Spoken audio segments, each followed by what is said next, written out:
বাংলা বিষয়ক দ্বিতীয় ক্লাসে তোমাদের আবার স্বাগত জানাচ্ছি। গত ক্লাসে আমরা পড়েছিলাম, প্রথম যেহেতু পরিচিতিমূলক একটা ক্লাস হয়েছিল, সেখানে আমরা বিভিন্ন বিষয় নিয়ে কথা বলেছি এবং তারপরে আমরা আমাদের যে মূল যে বিষয় আমরা আমাদের পাঠ্য বিষয়টা নিয়ে আমরা আলোচনা করেছিলাম। মাইকেল মধুসূদন দত্ত সম্পর্কে কথা বলেছিলাম এবং বিভীষণের প্রতি মেঘনাদ এই কবিতাটা নিয়ে আমরা আলোচনা করিনি, কিন্তু তার একটা ভূমিকা, একটা সূচনা আমরা করেছিলাম। আজকে আমরা সেই কবিতায় একদম মূল পাঠে প্রবেশ করব। সবাই নিশ্চয়ই ভালো আছো, সবার সুস্বাস্থ্য কামনা করছি এবং আমরা আবার নতুন করে আজকে দ্বিতীয় ক্লাস শুরু করছি।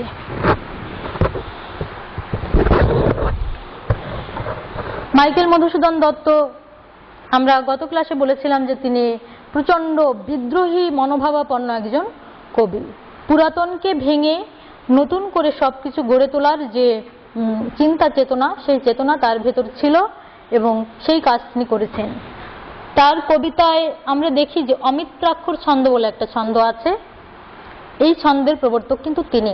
এবং সনেট, বাংলা সাহিত্যের যে সনেটটা, বাংলা সাহিত্যের না, সনেটটা ইংরেজিতে ব্যবহৃত হয়েছে, যে ইতালীয় যে সাহিত্য সেখানেও ব্যবহৃত হয়েছে, কিন্তু তিনি বাংলা সাহিত্যে ওটাকে প্রথম আনেন। এই কারণে বাংলা সাহিত্যে সনেটের প্রবর্তক হিসেবেও আমরা তার নাম উল্লেখ করতে পারি। মাইকেল মধুসূদন দত্তের সেই তার যে কবিতা, সেই কবিতাগুলো আমরা অনেকে এই পর্যন্ত পড়ে এসেছি। আজকে আমরা আলোচনা করব আমাদের প্রথম কবিতা, বিভীষণের প্রতি মেঘনাদ। গত ক্লাসে আমরা রামায়ণের কথা বলেছিলাম। বাল্মীকি রচিত রামায়ণ বিশাল এক মহাকাব্য।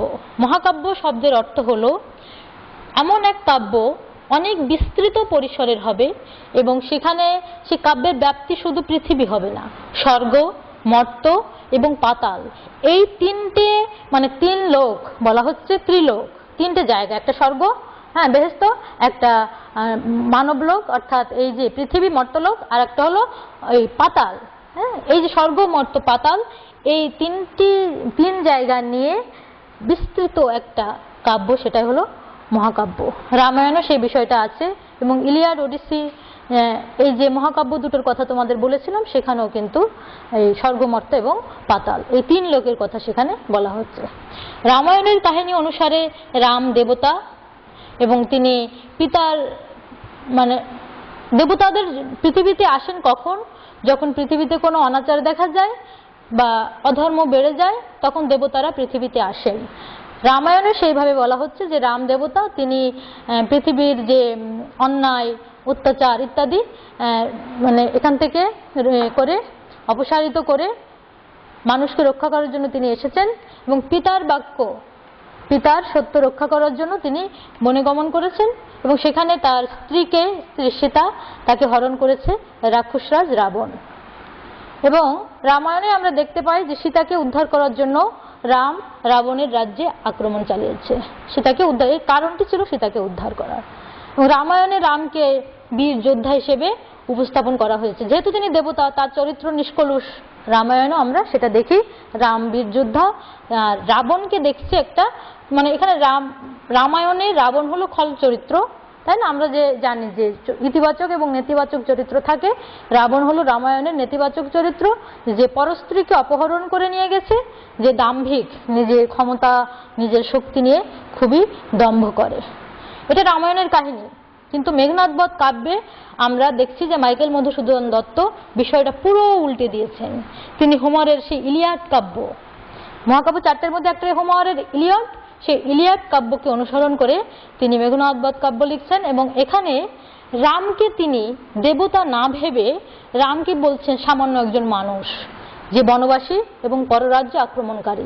রাম যদিও নিজের স্ত্রী সীতাকে উদ্ধার করার জন্য রাবণের রাজ্য আক্রমণ করেছিলেন, কিন্তু মাইকেল মধুসূদন দত্তের ভাষায় রাম যেহেতু আক্রমণ করেছে পরের রাজ্য, তাহলে রাম এখানে অবশ্যই নেতিবাচক চরিত্র এবং তিনি রাবণকে খুব মহাবীর হিসেবে উপস্থাপন করেছেন, যিনি কিনা স্বাধীনতা রক্ষার জন্য নিজের জীবন দিয়ে দিচ্ছেন।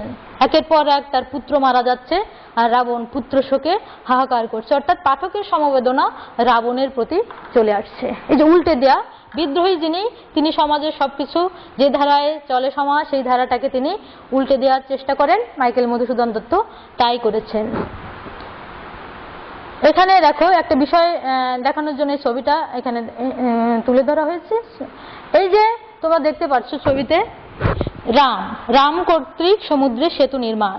এখন রাম এবং রাবণের যে যুদ্ধটা হচ্ছে লঙ্কা, তাই না? এখানে তোমরা পাবে বারবার লঙ্কা শব্দটা পাবে। লঙ্কা মানে লঙ্কাটা হলো বর্তমান যেটা শ্রীলঙ্কা, সেটাই কিন্তু প্রাচীন মহাকাব্য যখন লেখা হয়েছে ওই জায়গাটাকে বলা হচ্ছে লঙ্কা। সেই লঙ্কার আগে এখন শ্রীলঙ্কা শব্দটা যুক্ত হয়েছে এবং শ্রীলঙ্কার অবস্থান আমরা জানি ভারত মহাসাগরের মাঝখানে। এবং অযোধ্যা, হ্যাঁ, রামের যেটা রাজ্য বা রাম যেখান থেকে যাচ্ছে সেটা হলো ভারতবর্ষ, আমাদের এই উপমহাদেশ।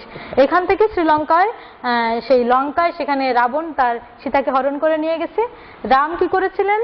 কাব্য অনুসারে, মহাকাব্য অনুসারে আমরা দেখি রাম সমুদ্রের উপর সেতু বন্ধন করে তারপরে সেখান থেকে সে সেতু পার হয়ে গিয়ে সীতাকে উদ্ধার করে এনেছিলেন। এটা রামায়ণের কাহিনী। আর এখানে আমরা দেখতে পাচ্ছি রাবণের একটা চিত্র, যে রাবণ তপস্বী ছিলেন। রাবণের ছিল 10টি মাথা, দশানন। আমরা পড়বো সমাজ যখন পড়বো তখন আমরা এটা জানতে পারবো। 10 মাথা যার বা 10 আননের সমাহার, দশানন। হ্যাঁ, এই যে এই বিষয়টা তখন আমরা দেখতে পাবো। রাবণ ছিলেন প্রচন্ড বীর, স্বর্গ মর্ত্য পাতাল এই 3 লোকে রাবণের সে সমান বীর আর কেউ ছিল না। এবং তার 10টি মাথা ছিল, শিবের উপাসক ছিলেন। এখানে রাবণকে একজন তপস্বী বেশে উপস্থাপন করা হয়েছে। এবং কবিতাটা খেয়াল করতে হবে, কবিতাটার নাম কিন্তু বিভীষণ। আমরা রাবণের কথা বলছি না, যদিও কাব্যে রাবণ প্রাধান্য পাচ্ছে, কিন্তু রাম এবং রাবণ এই দুটো প্রাধান্য পাচ্ছে কাব্যে, সেই রামায়ণে বলো কিংবা মেঘনাদ বধ কাব্যে বলো। কিন্তু এখানে যে কবিতাটা তোমরা পড়বে ছোট্ট করে দেওয়া, এখানে দুটো বিষয় পাচ্ছি। বিভীষণের প্রতি মেঘনাদ, একজন বিভীষণ আর একজন হলো মেঘনাদ। তাহলে তারা কে? পরিচয়টা আমাদের আগে জেনে নিতে হবে। বিভীষণ রাবণের ছোট ভাই। রাবণরা 3 ভাই। রাবণ, কুম্ভকর্ণ, কুম্ভকর্ণ শব্দটাও তোমরা ওখানে দেখবে, শুলি শম্ভু নিভ কুম্ভকর্ণ। তাহলে রাবণরা 3 ভাই, তার রাবণ বড়, মেজ কুম্ভকর্ণ এবং ছোট ভাই হলো বিভীষণ। এই বিভীষণ তিনি ধার্মিক ছিলেন। রাবণ যখন সীতাকে অপহরণ করে আনে, বিভীষণ অনেকবার অনুরোধ করেছে তার বড় ভাইকে যে সীতাকে ফেরত পাঠিয়ে দিন, কিন্তু রাবণ তো সীতাকে ফেরত পাঠাননি, বরং বিভীষণকে পদাঘাত করেছে, অপমানিত করেছে। তখন বিভীষণ তার নিজের ভাইয়ের পক্ষ ত্যাগ করে, অর্থাৎ অধর্মের পক্ষ ত্যাগ করে যোগদান করেছে রামের পক্ষে। এটা হ্যাঁ, এবং বিভীষণ কি করেছে? রামের পক্ষে যোগ দিয়ে লঙ্কার যত গুপ্ত সংবাদ, রাবণরা কিন্তু রাক্ষস জাতি, এখানে দুটো বিষয় খেয়াল করতে হবে। রাবণরা রাক্ষস জাতির প্রতিনিধি আর রাম হলো মানব জাতির প্রতিনিধি। রাক্ষস এবং মানুষের ভেতরে যুদ্ধ হচ্ছে, সংঘর্ষ হচ্ছে। বিভীষণ রাক্ষস হওয়া সত্ত্বেও সে শেষমেশ গিয়ে রামের দলে যোগ দিয়েছে, অর্থাৎ শত্রুর পক্ষ অবলম্বন করেছে। রামায়ণে বিভীষণকে যদিও আমরা ইতিবাচক চরিত্র হিসেবে দেখি, যে ধর্মের পক্ষে যোগদানকারী, কিন্তু মেঘনাদ বধ কাব্যে দেখা যাচ্ছে যে বিভীষণ দেশদ্রোহী, কুলদ্রোহী এবং একজন বিশ্বাসঘাতক। কারণ নিজের দেশ ত্যাগ করে অন্য দেশে চলে যাচ্ছে, অন্য দেশের শত্রুর পক্ষে যোগ দিচ্ছে, তাহলে অবশ্যই দেশদ্রোহী। নিজের কুল অর্থাৎ রাক্ষস কুলকে অপমানিত করে, রাক্ষস কুলকে বাদ দিয়ে সে মানুষের পক্ষে যোগদান করছে, কুলদ্রোহী এবং বিশ্বাসঘাতক। লঙ্কা রাজ্যের যত গুপ্ত সংবাদ আছে সবকিছুই প্রকাশ করে দিচ্ছে শত্রুর কাছে, অর্থাৎ রামের কাছে, তার মিত্রের কাছে। এই যে 3টি বিষয়, দেশদ্রোহী, কুলদ্রোহী এবং বিশ্বাসঘাতক, এই কারণে বিভীষণের সবচেয়ে বড় কলঙ্ক হলো যে নিজের ভ্রাতৃপুত্র মেঘনাদ তার মৃত্যুর সংবাদ, মৃত্যুর যে উপায়, সেই উপায়টা সে রামের কাছে বলে দিয়েছে। এই কবিতাটা কিন্তু এখান থেকে, যে বিভীষণের প্রতি মেঘনাদ, বিভীষণকে উদ্দেশ্য করে মেঘনাদ যে কথাগুলো বলে। আর মেঘনাদ রাবণের পুত্র এবং এমন বীর, এত বড় একজন মানে শক্তিমান মানুষ যে স্বর্গমর্ত্য পাতালের কেউ তার সামনে দাঁড়াতে পারে না। দেবতাদের রাজা ইন্দ্র, সেই ইন্দ্রকেও যুদ্ধে পরাজিত করেছিলেন একবার। এই কারণে মেঘনাদের এক নাম ইন্দ্রজিৎ বা বাসব বিজয়ী। এই কথাটা তোমরা পাবে, বাসব বিজয়ী কথাটা তোমাদের এখানে আছে। ইন্দ্রকে তিনি জয় করেছিলেন, এই কারণে তার নাম বাসব বিজয়ী। আর একটা চরিত্র এখানে আসবে, লক্ষণ। লক্ষণ হলো রামের ছোট ভাই, যে বিভীষণের সহায়তায় নিকুম্ভিলা যজ্ঞাগারে প্রবেশ করে নিয়ম বিরুদ্ধভাবে অস্ত্রহীন মেঘনাদকে বধ করে। কাব্য তো মেঘনাদ বধ কাব্য, এ কারণে লক্ষণ কিভাবে মেঘনাদকে বধ করছে সেই বিষয়টা এখানে এই কাব্যে বর্ণনা করা হয়েছে। এই দেখো তোমাদের কবিতা, তাই না? এই কবিতাটায় পড়তে হবে, বিষয়টা আরেকটু খেয়াল করো। বিভীষণের প্রতি মেঘনাদ, এই কবিতাটায় বলা হচ্ছে কাহিনীটা এরকম যে রাম এসে রাবণের রাজ্য আক্রমণ করেছে, রাবণ তার পুত্রদের যুদ্ধে পাঠাচ্ছে, একের পর এক পুত্ররা যুদ্ধে যাচ্ছে, যেতে যেতে প্রধান যারা ছিলেন তারা প্রত্যেকেই যুদ্ধে মারা গেছেন। শেষমেশ রাবণের প্রধান পুত্র মানে সবচেয়ে যুবরাজ যিনি লঙ্কার, সেই মেঘনাদকে যুদ্ধে পাঠাচ্ছেন। কিন্তু মেঘনাদ প্রত্যেক যুদ্ধে যাওয়ার আগে একটা যজ্ঞ সম্পাদন করতেন, ওই যজ্ঞের নাম নিকুম্ভিলা যজ্ঞ। ওখানে অস্ত্র পূজা করে তিনি যদি যুদ্ধে যেতেন তাহলে সেই যুদ্ধে তাকে কেউ পরাজিত করতে পারতো না। তাই মেঘনাদ ভাবছে যুদ্ধে তো আমি অবশ্যই বিজয়ী হব, কারণ আমি নিকুম্ভিলা যজ্ঞ করে যুদ্ধে যাব, রামের সাধ্য হবে না আমাকে পরাজিত করার। সেই কারণে যুদ্ধের আগের দিন যখনই নিকুম্ভিলা যজ্ঞ অস্ত্র পূজা করছে, এদিক বিভীষণ তো জানে যে মেঘনাদ আজকে অবশ্যই যজ্ঞ করে তারপরে যুদ্ধে আসবে। তাই রামকে তিনি গোপনে বলে দিচ্ছেন, যে বিভীষণ বলে দিচ্ছেন যে কিভাবে মেঘনাদকে হত্যা করা যায়। এই বিষয়টা মূলত রাম বলছেন যে না আমি এই কাজ করতে পারবো না। তখন বিভীষণ লক্ষণকে নিয়ে বলছে হ্যাঁ তুমি আমার সঙ্গে আসো, তোমাকে আমি সেই পথ দেখিয়ে দেব। লক্ষণকে সাথে করে নিয়ে বিভীষণ সেই খুব গোপন জায়গায় নিকুম্ভিলা যজ্ঞাগারে সেখানে পৌঁছায় এবং সেখানে অস্ত্রহীন মেঘনাদকে বধ করতে যখনই উদ্যত হয়, হঠাৎ করে মেঘনাদ দেখছে যে এখানে তো লক্ষণের আসার কথা নয়, লক্ষণ এই পথ চিনল কি করে। তাই একটু সেখান থেকে দেখার চেষ্টা করছে এবং তাকিয়ে দেখছে যে ও লক্ষণ তাহলে এভাবে এসেছে, বিভীষণ কাকা তো লক্ষণকে সাথে করে নিয়ে এসেছে। তখন বিভীষণকে উদ্দেশ্য করে মেঘনাদ যে কথাগুলো বলেছিল সেই কথাগুলোই মূলত এই বিভীষণের প্রতি মেঘনাদ কবিতা, অর্থাৎ তিরস্কার করছে কাকাকে, নিজের কাকাকে তিরস্কার করছে যে কাকা তোমার এই কাজ, তুমি রাক্ষস জাতির মানুষ হয়েও অন্যদের পক্ষ অবলম্বন করে আজকে আমার মৃত্যুর সংবাদ, গোপন সংবাদ তুমি বলে দিলে। এই জন্য দেখো এই যে মূল পাঠে আমরা অল্প একটু দেখি, এতক্ষণে অরিন্দাম কহিলা বিষাদে জানিনু কেমনে আসি লক্ষণ পশিল রক্ষপুরে। এইবার বিভীষণকে দেখে তখন অরিন্দম বলতে এখানে বোঝাচ্ছে মেঘনাদকে। মেঘনাদ অনেকক্ষণ চিন্তা করে শেষমেশ যখন বিভীষণকে দেখেছে তখন বুঝেছে ও আচ্ছা এখন বুঝলাম, জানলাম কেমন করে লক্ষণ এসে এখানে প্রবেশ করেছে। হায় তা তো উচিত কি তব এই কাজ, নিকষা সতী তোমার জননী সহদর রক্ষশ্রেষ্ঠ শুলি শম্ভু নিভ কুম্ভকর্ণ ভ্রাতৃপুত্র বাসব বিজয়ী। বলছে আয় কাকা এই কাজ কি তোমার ঠিক হয়েছে, উচিত হয়েছে। দেখো নিকষা খুব রাবণের মায়ের নাম নিকষা, এখানে নিকষা সতী বলতে রাবণের মা। নিকষা সতী এত বড় একজন সতী নারী, সে তোমার মা, তার পুত্র হয়ে তুমি এমন কাজ করছো। অথবা রক্ষশ্রেষ্ঠ যে রাক্ষসদের রাজা রাবণ যার ভাই, অথবা কুম্ভকর্ণ, হ্যাঁ শলী শম্ভু নিব মানে শিবের মতো প্রতাপশালী কুম্ভকর্ণ, সে তোমার ভাই। আর আমি এই যে ইন্দ্রজিৎ, আমি ইন্দ্রকে পর্যন্ত আমি অর্থাৎ বাসব, ইন্দ্রের এক নাম কিন্তু বাসবকে পর্যন্ত আমি যুদ্ধে পরাস্ত করেছিলাম, সেই আমি তোমার ভ্রাতৃপুত্র বাসব বিজয়ী। আর তোমার মতো এমন একজন মানে মানুষের পক্ষে এই নিচু কাজ করা কি সাজে? অর্থাৎ বুঝতে পারছো, আমরা অনেক সময় বলি না যে আরে তুই এমন কাজ করলি, তোর বাবা একজন এত বড় একজন মানুষ, তোর ঠাকুরদা অমুক ছিলেন, তোর দাদা অমুক ছিলেন, আর তোর মা এরকম, আর তোর মতো মানুষ এরকম নিকৃষ্ট কাজ করতে পারে, এরকম কথা আমরা বলি না।